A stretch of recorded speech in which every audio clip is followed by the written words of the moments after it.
Saudi से लौटे हुए पैसेंजरों का सामान हुआ चोरी। एयरपोर्ट पर जब ट्रॉली बैग इन्होंने रिसीव किए तो सारे बैगों के ताले टूटे हुए थे। जब चेक किया तो सामान सारा चोरी हो चुका था।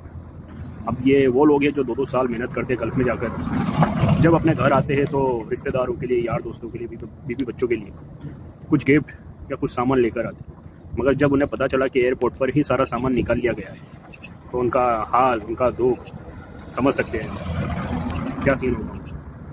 मतलब ये है कि हिंदुस्तान का नागरिक हिंदुस्तान में एंटर करने के बाद ही अनसेफ हो जाता है। एयरपोर्ट पे ये हाल है तो बाहर तो क्या होगा। वीडियो को शेयर करें ज़्यादा से ज़्यादा और पेज को फॉलो कर लें।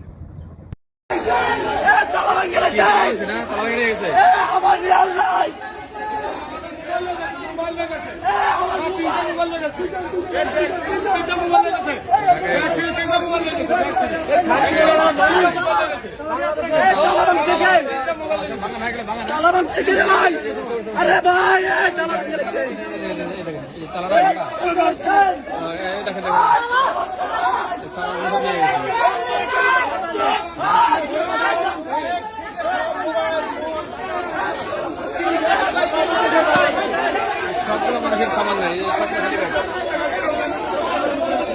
सब खाली बैग बैकेट देखो तो बैकेट हो गए बैकेट धोन तो ये बैग खाली नहीं था खाली ना खाली बैग ये खाली बैग